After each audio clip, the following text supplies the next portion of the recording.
wabarakatuh. Waalaikumsalam warahmatullahi wabarakatuh. Selamat pagi teman-teman. Pagi. Pertama-tama mari kita panjatkan puji syukur hadirat Allah Subhanahu wa taala karena telah memberikan rahmat sehingga kita dapat berkumpul di ruang kelas ini. Saya Amanda Ireza bertugas sebagai moderator dalam diskusi kelompok 8 dengan materi menganalisis kasus belajar. Baiklah teman-teman, langsung saja kita mulai ke sesi yang pertama, yaitu pembukaan. Marilah kita buka dengan melafazkan basmalah. Bismillahirrahmanirrahim. Selanjutnya langsung saja yaitu pemaparan materi yang akan dibacakan oleh Aulia. Baiklah, di sini saya akan menjelaskan materi kami tentang analisis kasus pembelajaran. Yang pertama itu pengertian masalah belajar. Masalah belajar adalah suatu kondisi tertentu yang dialami oleh siswa dan menghambat kelancaran proses yang dilakukan individu untuk memperoleh suatu perubahan tingkah laku yang baru secara keseluruhan. Kondisi tertentu itu dapat berkenaan dengan keadaan dirinya, yaitu perubahan kelemahan-kelemahan, dan dapat juga berkenaan dengan lingkungan yang tidak menguntungkan bagi dirinya.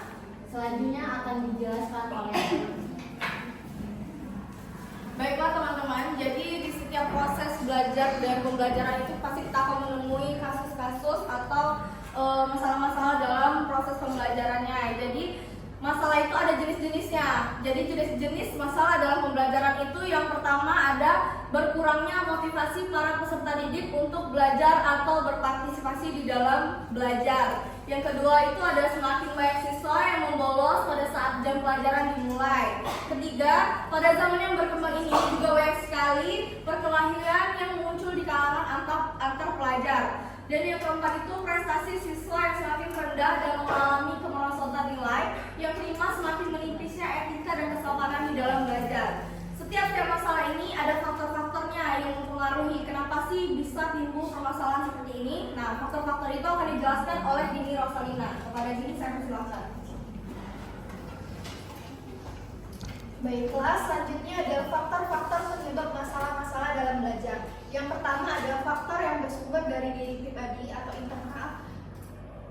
Yang pertama ada faktor psikologis yang terdapat inteligensi, bakat, dan motivasi. Yang kedua ada faktor psikologis yang dimana itu ada gangguan-gangguan fisik dapat berupa gangguan pada alat-alat penglihatan dan pendengaran yang dapat menimbulkan kesulitan belajar. Yang kedua ada faktor eksternal. Yang pertama ada faktor yang bersumber dari lingkungan sekolah, ada metode belajar, hubungan guru dan guru, dan juga ada sarana dan prasarana.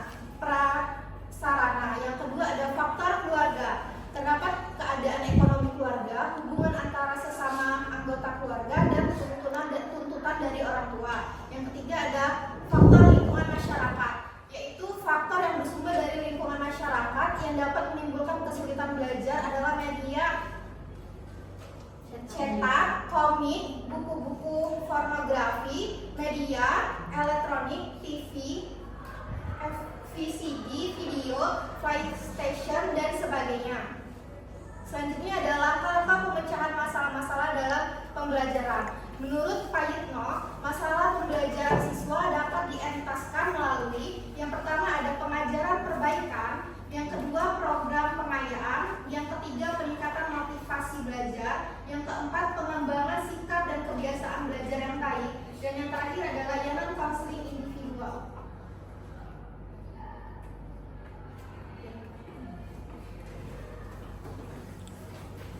Baiklah, itulah tadi pemaparan materi dari kelompok 8. Kita lanjut ke sesi tanya jawab. Yang ingin bertanya dipersilakan. Kepada Dian. Baiklah, saya akan bertanya kepada kelompok 8 yang bertanya apa penyebab utama permasalahan yang terjadi dalam kasus pembelajaran ini? Saya ulangi, apa penyebab utama permasalahan yang terjadi dalam kasus pembelajaran ini? Selanjutnya Saya Mati. Saya Mati Sukma ingin bertanya kepada kelompok 8 dengan pertanyaan, sebagai calon seorang pendidik, bagaimana cara kalian mengatasi peserta didik yang kurang motivasi dalam belajar? Bagaimana calon seorang pendidik Sebagai calon seorang pendidik, bagaimana cara kalian mengatasi peserta didik yang kurang motivasi dalam belajar? Terima kasih. Selanjutnya, Nika. Baiklah, saya Firman lagi akan bertanya kepada Bapak yang depan pertanyaannya. Bagaimana cara mengatasi kesulitan belajar yang diakibatkan oleh faktor eksternal? Bagaimana cara mengatasi kesulitan belajar yang diakibatkan oleh faktor eksternal?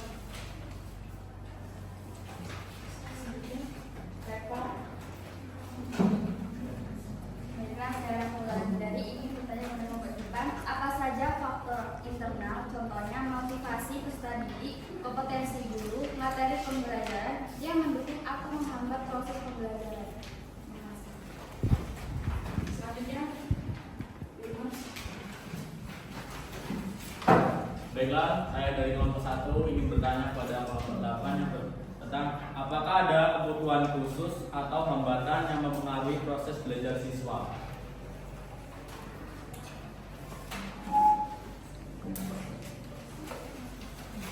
Baiklah, itu pertanyaan dari teman-teman. Beri waktu kelompok 8 untuk menjawab pertanyaan dari kalian.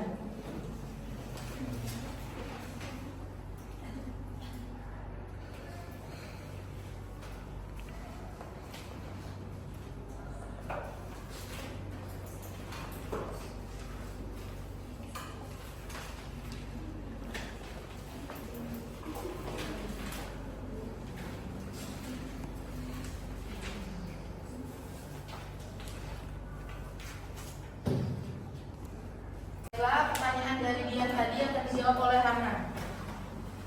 Baiklah, saya Hana Mariska, saya ingin menjawab pertanyaan dari Dian, yaitu pertanyaannya, apa penyebab utama permasalahan yang terjadi dalam kasus pembelajaran? Jadi penyebab terjadinya kasus dalam pembelajaran itu kan tadi sudah ada contoh-contohnya di depan. Nah, biasa itu karena ada faktor. Faktor-faktor apa sih? Faktor-faktor itu adalah faktor internal dan juga faktor eksternal. Jadi salah satu contoh faktor internal itu yang ada dalam diri siswa itu. Nah, seperti kurangnya motivasi siswa. Nah, kenapa sih bisa kurangnya motivasi siswa itu? Mungkin siswa ini kurang memiliki minat dalam pembelajaran yang atau mata pelajaran yang kurang dia sukai. Jadi dia ketika dia tidak punya minat, maka motivasinya juga kurang. Nah, terus ada juga kemampuan dasar yang lemah. Kan setiap siswa itu kemampuan intelektualnya berbeda ya. Ada yang lemah, ada yang kuat gitu. Jadi bisa salah satu alasannya mungkin karena kurang kemampuan siswa yang lemah ini tadi. Jadi mungkin dia bisa kurang menguasai konsep dasarnya atau mereka itu kesulitan dalam mengikuti pembelajaran. Nah, jadi itu ya. Nah, terus yang ketiga ada masalah psikologis. Masalah psikologis ini seperti stres atau kecemasan atau masalah kepercayaan diri yang dapat mempengaruhi kemampuan siswa ini untuk fokus dan belajar dengan baik.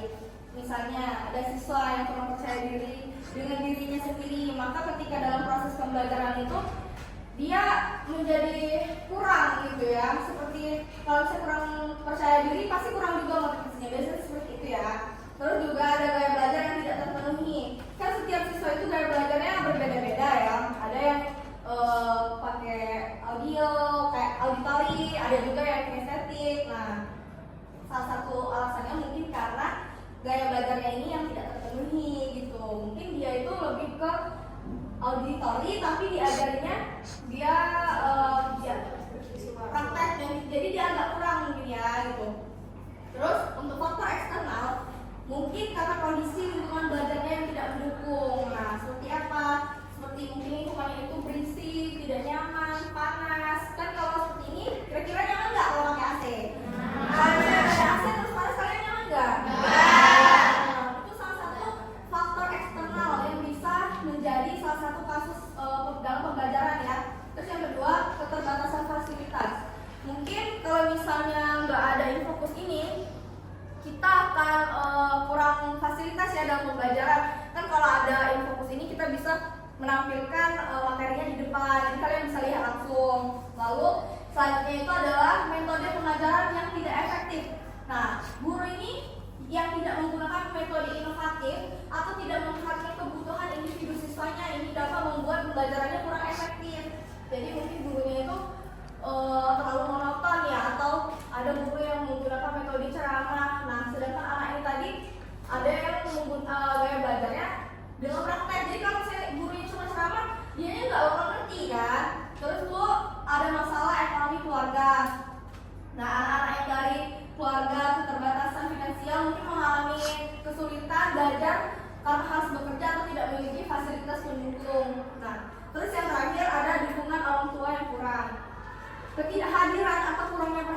orang tua itu terhadap pendidikan dapat mempengaruhi, karena mungkin ada juga ya orang tua tuh yang kalau misalnya anaknya sekolah kayak nggak terlalu diperhatikan gitu. Jadi kalau anaknya mau sekolah, kalau enggak. Nah, jadi itu salah satu faktor eksternal yang bisa membuat kasus dalam pembelajaran gitu. Sekian jawaban dari saya. Bagaimana Dian? Terima kasih. Baiklah, ada yang ingin menambahkan pada medisnya? Baiklah, saya akan menambahkan jawaban dari Hana tadi. Yang pertanyaannya, apa penyebab utama permasalahan yang terjadi dalam kasus pembelajaran? Penyebab utama permasalahan dalam kasus pembelajaran ini bisa bervariasi tergantung konteksnya. Tetapi beberapa penyebab umum yang sering ditemukan meliputi yaitu satu, metode pembelajaran yang tidak efektif. Metode yang digunakan mungkin tidak sesuai dengan kebutuhan atau gaya belajar siswa, sehingga menyebabkan kurangnya pemahaman dan motivasi belajar. Yang kedua itu keterbatasan sumber daya yang disebutkan oleh Hana tadi. Keterbatasan alat bantu pembelajaran, bahan ajar atau teknologi dapat menjadi kendala yang menghambat proses pembelajaran belajar mengajar. Yang ketiga itu lingkungan pembelajaran yang tidak mendukung. Ada pun faktor-faktor seperti ruang kelas yang tidak nyaman, gangguan eksternal, atau suasana yang tidak kondusif dapat mempengaruhi kualitas pembelajaran. Yaitu selanjutnya masalah psikologis dan emosional. Siswa atau guru yang mengalami stres, kecemasan, atau masalah mental lainnya dapat berdampak pada proses belajar dan mengajar. Sekian. Baiklah, selanjutnya pertanyaan dari Melati akan dijawab oleh Dini. Baiklah, di sini saya akan menjawab pertanyaan dari Marti dengan pertanyaan, sebagai calon seorang pendidik, bagaimana cara kalian mengatasi peserta didik yang kurang motivasi dalam belajar? Jadi, sebagai calon pendidik, dalam mengatasi peserta didik yang kurang motivasi belajar, membutuhkan pemahaman mendalam tentang kebutuhan, minat, dan juga tantangan mereka. Sini saya akan menjelaskan beberapa cara yang dapat dilakukan. Yang pertama, kita dapat membangun hubungan yang positif dengan cara mengenali peserta didik. Tunjukkan perhatian pada mereka secara personal, seperti menanyakan kabar, memahami minat, atau mendengarkan masalah mereka. Lalu kita dapat menciptakan lingkungan belajar yang mendukung, seperti memastikan kelas itu apakah nyaman untuk mereka, ramah, dan penuh penghargaan sehingga siswa merasa dihargai dan juga diterima. Yang kedua, mengidentifikasi penyebab kurangnya motivasi. Kita dapat menanyakan apakah masalah yang mereka hadapi itu karena masalah pribadi, dalam kesulitan mencari materi, lingkungan, dan juga kurangnya relevansi pelajaran dalam kehidupan mereka. Setelah kita mengetahui penyebabnya, kita dapat membuat strategi khusus untuk membantu mereka dalam memecahkan masalah tersebut. Yang ketiga, menggunakan metode pengajaran yang menarik yang dapat mengaitkan materi dengan kehidupan nyata, seperti menunjukkan bagaimana pelajaran akan bermanfaat dalam kehidupan sehari-hari atau masa depan mereka. Dengan variasikan metode belajar seperti gunakan permainan, diskusi, video, atau teknologi untuk membuat pelajaran itu lebih menarik dan interaktif dan juga menyenangkan. Yang keempat, jadilah teladan dan menginspirasi dengan cara menunjukkan antusias dan semangat dalam mengajar, seperti menunjukkan sifat positif pendidik seringkali menular kepada peserta didik dengan cara menceritakan kisah inspiratif atau pengalaman pribadi yang relevan dan memotivasi mereka. Dan yang terakhir, dapat memberikan dukungan emosional dengan cara membantu siswa mengatasi rasa takut ataupun ragu, terutama jika mereka merasa gagal atau tidak mampu, dengan cara memastikan mereka tahu bahwa mereka memiliki dukungan dari pendidik untuk mencapai potensi terbaiknya. Jika ada yang menambahkan pada ini satu.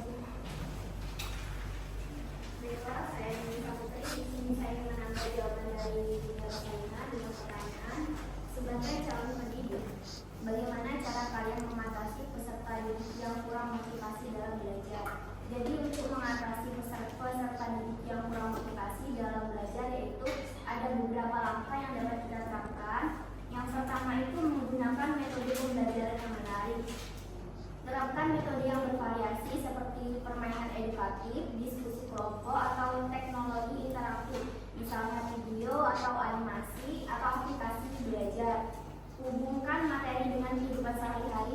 siswa merasa materi relevan dan bermanfaat. Yang kedua itu memahami kebutuhan dan minat siswa. Kenali potensi, minat, dan gaya belajar masing-masing siswa. Libatkan mereka dalam proses belajar seperti memberikan kesempatan, memilih tugas atau topik yang sesuai dengan minat mereka. Yang ketiga yaitu memberikan tujuan yang jelas. Jelaskan manfaat dari setiap materi yang dipelajari, baik untuk kehidupan mereka sekarang maupun di masa depan.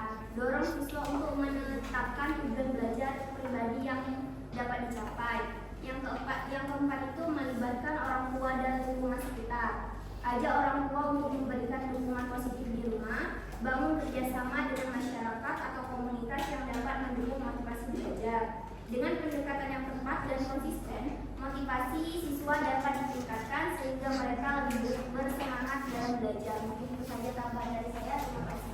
Baiklah, ada yang menambah lagi? Jelas. Baiklah, saya akan menambah jawaban dari Dini Sambuti dengan pertanyaan. Sebagai calon seorang pendidik, bagaimana cara kalian mengatasi peserta didik yang kurang motivasi dalam belajar? Maka untuk yang pertama itu mengidentifikasi penyebab kurangnya motivasi. Yang kedua yaitu membuat tujuan belajar yang jelas dan realistis. Dua, menggunakan metode pembelajaran yang variatif dan memberikan umpan balik yang positif. Dan selanjutnya itu meningkatkan interaksi guru dan siswa, mengembangkan kesadaran diri dan kepercayaan diri, dan menggunakan teknologi pembelajaran yang interaktif. Bagaimana melatih? Baiklah, selanjutnya pertanyaan dari Niken yang akan dijawab oleh Aulia Putri. Baiklah, di sini saya akan menjawab pertanyaan dari Niken. Tadi pertanyaannya bagaimana cara mengatasi kesulitan belajar yang diakibatkan oleh faktor eksternal. Jadi mengatasi kesulitan belajar yang disebabkan oleh faktor eksternal memerlukan pendekatan yang terarah baik dari sisi lingkungan, siswa maupun pihak pendukung lainnya. Jadi beberapa cara yang dilakukan. Yang pertama itu identifikasi faktor penyebab. Jadi lingkungan rumah, pastikan siswa mendapatkan suasana belajar yang kondusif di rumah seperti tempat yang tenang, bebas gangguan, dan dukungan dari keluarga. Lalu ekonomi, jika masalah terkait keuangan, bantu siswa mendapatkan akses ke program beasiswa atau dukungan materi seperti buku dan alat tulis.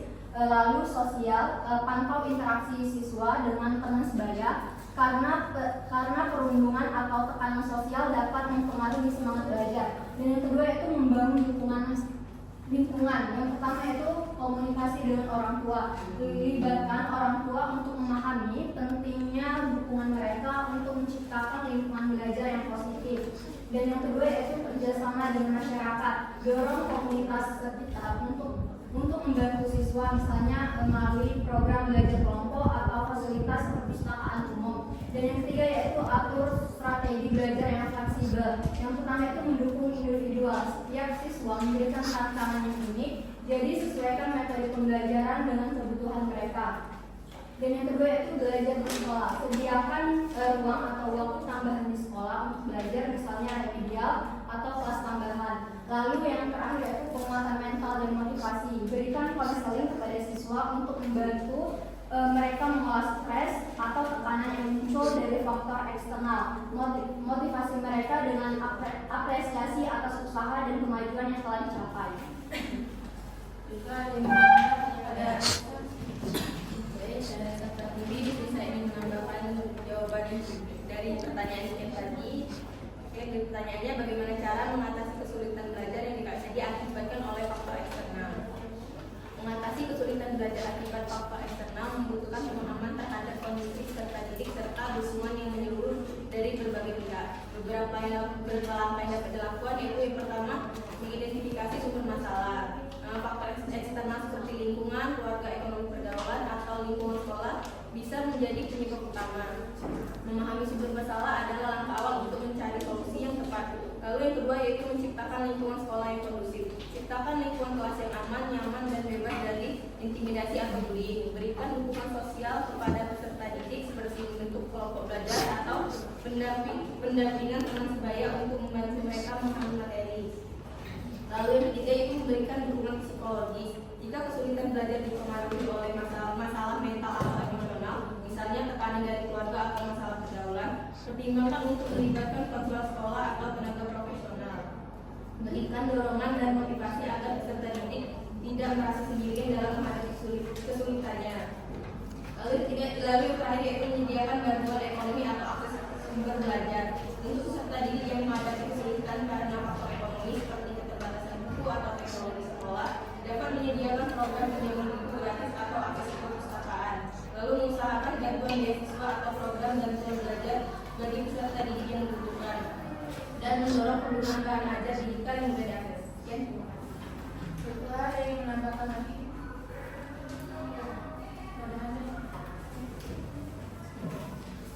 Di sini saya akan menambah jawaban dari naskah dan pertanyaan bagaimana cara mengatasi kesulitan belajar yang diakibatkan oleh faktor eksternal.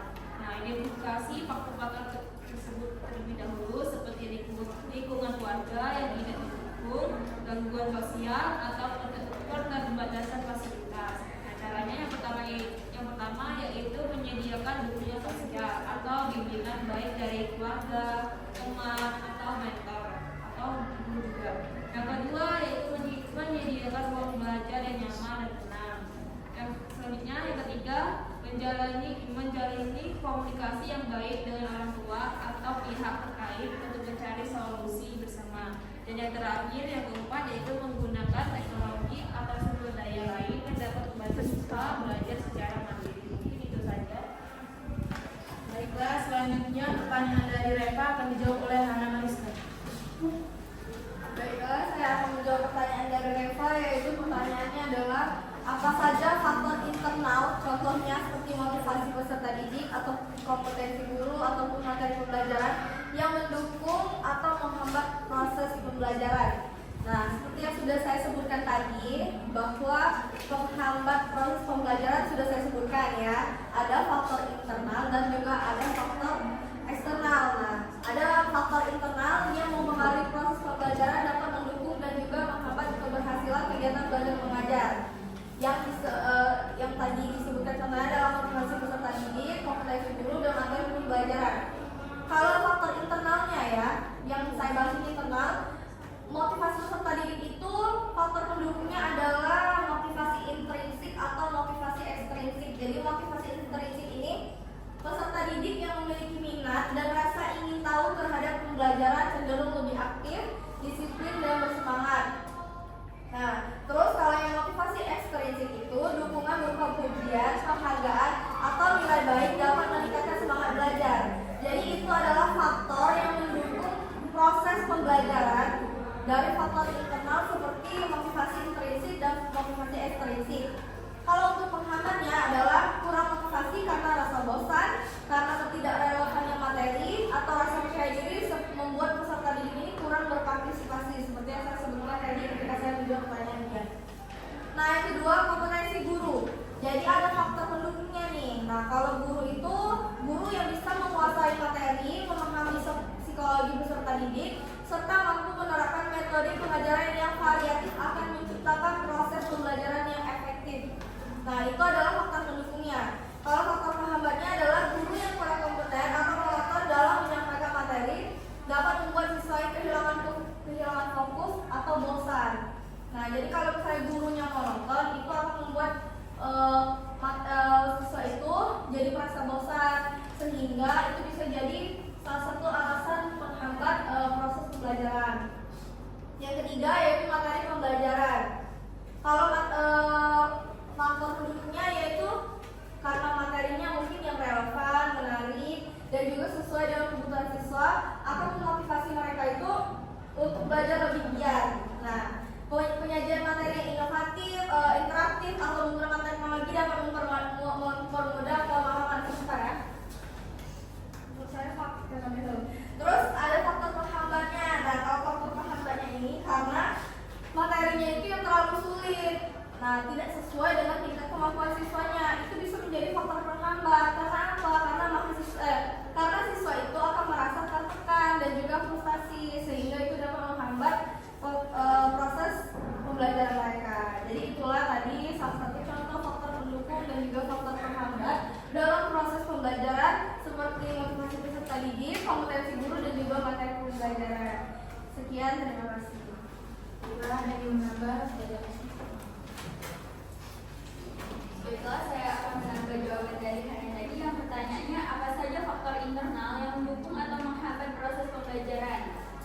yaitu ada kedisiplinan dan kebiasaan belajar siswa. Siswa dengan kebiasaan belajar yang teratur dan disiplin cenderung lebih mudah mengikuti pelajaran seperti memahami materi dan menyelesaikan tugas tepat waktu.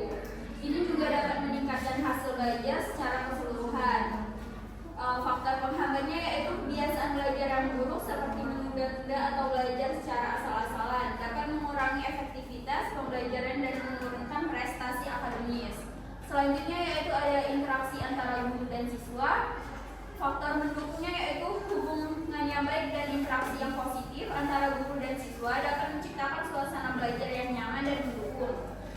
Siswa juga akan lebih terbuka untuk bertanya dan terlibat aktif dalam diskusi. Kemudian faktor penghambatnya yaitu komunikasi yang kurang baik atau interaksi yang formal dan kaku dapat menghambat siswa dalam menyampaikan pertanyaan atau berpartisipasi aktif sehingga mengurangi pemahaman mereka terhadap materi. Ada yang menambah lagi? Pada harusnya.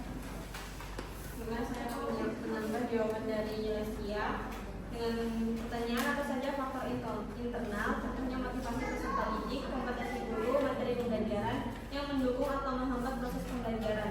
Jadi ada beberapa faktor internal lainnya yang dapat mendukung atau menghambat proses pembelajaran, diantaranya yaitu yang pertama, penilaian dan umpan balik. Proses penilaian yang transparan, jujur dan memberikan umpan balik yang konstruktif dapat membantu peserta didik untuk melakukan refleksi, memperbaiki kelemahan dan meningkatkan kualitas pembelajaran. Yang kedua yaitu kondisi emosional dan kesejahteraan peserta didik.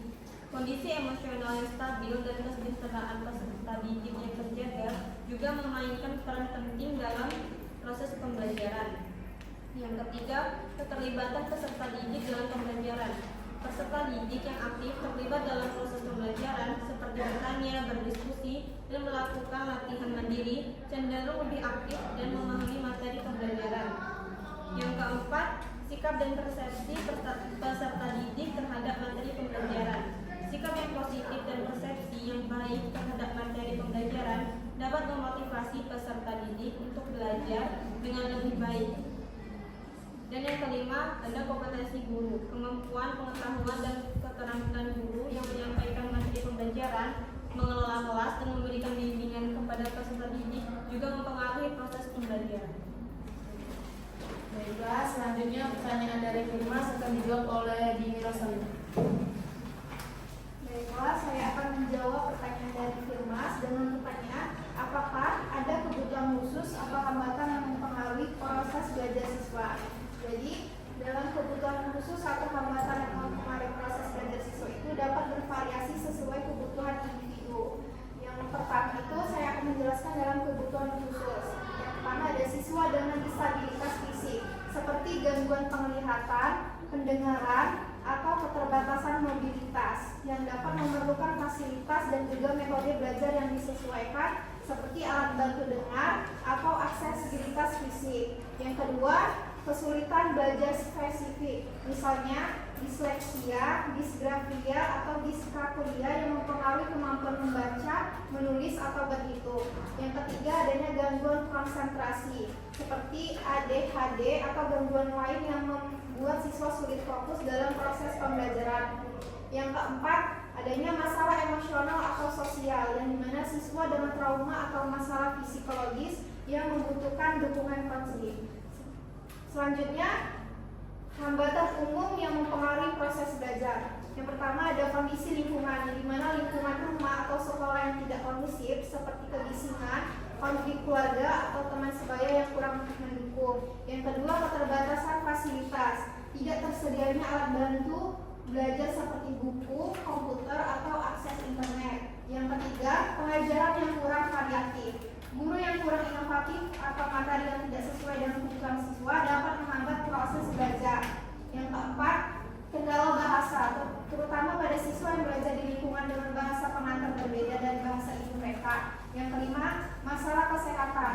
Penyakit kronis atau seringnya absen karena kondisi fisik dapat mempengaruhi proses belajar siswa. Selanjutnya ada yang menambah? Ya, sudah ada. Saya akan menjawab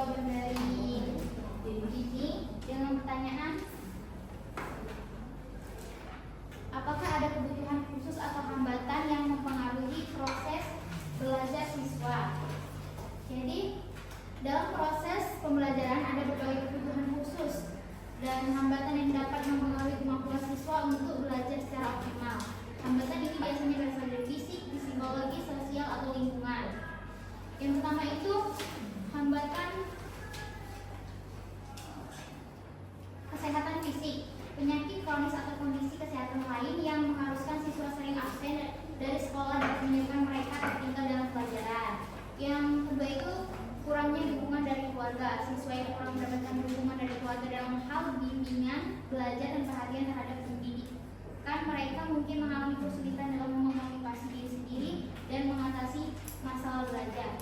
Yang ketiga itu hambatan bahasa. Siswa yang bahasa utamanya berbeda dari bahasa pengantar pembelajaran mungkin menghadapi kesulitan dalam memahami materi dan berkomunikasi dengan guru serta teman sekelas. Dan yang terakhir itu kurangnya dukungan dari keluarga. Siswa yang kurang mendapatkan dukungan dari keluarga dalam hal bimbingan belajar dan perhatian terhadap pendidikan, mereka mungkin mengalami kesulitan dalam memotivasi diri sendiri dan mengatasi masalah belajar. Selanjutnya pada selanjutnya. Baiklah, saya akan menambahkan jawaban dari Dini Rosalina dan Dewi Astuti dengan pertanyaan, apakah ada kebutuhan khusus atau hambatan yang mempengaruhi proses belajar siswa? Ya, terdapat beberapa kebutuhan khusus atau hambatan yang dapat mempengaruhi proses belajar siswa. Hambatan atau kebutuhan khusus ini biasa datang dari faktor internal dari diri siswa maupun faktor eksternal dari lingkungan keluarga dan sosial. Beberapa kebutuhan khusus atau hambatan yang sering ditemui dalam proses pembelajaran, yang pertama itu masalah kesehatan dan kesejahteraan siswa, masalah emosional dan psikologis, stres, kecemasan atau masalah kesehatan mental dapat menghambat siswa dalam fokus dan beradaptasi dalam pembelajaran. Hal ini sangat berpengaruh pada kemampuan mereka untuk menyerap materi. Yang kedua itu ada kurangnya sumber daya dan fasilitas.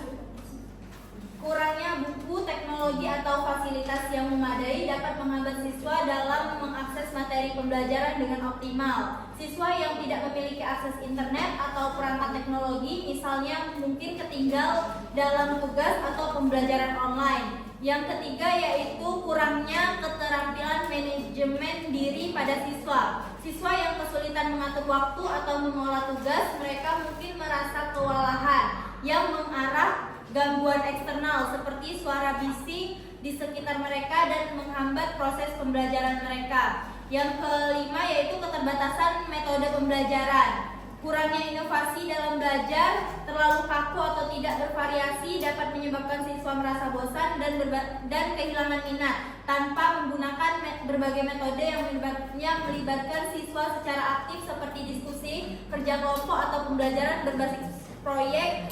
Proses belajar bisa menjadi kurang lebih efektif. Itu saja, terima kasih. Baiklah, selesai sudah pemaparan materi hari ini. Selanjutnya saya akan membacakan kesimpulan. Masalah belajar adalah suatu hambatan yang dapat dialami oleh siswa dalam proses pembelajaran, baik yang berasal dari dalam diri siswa, faktor internal maupun dari lingkungan sekitar, faktor eksternal. Masalah-masalah ini dapat bermanifestasi dalam berbagai bentuk seperti penurunan motivasi belajar, ketidakhadiran, perilaku mengganggu, penurunan prestasi, dan kurangnya etika. Untuk mengatasi masalah belajar diperlukan kerjasama antara guru, siswa, orang tua, dan lingkungan sekolah. Dengan demikian, setiap siswa dapat mencapai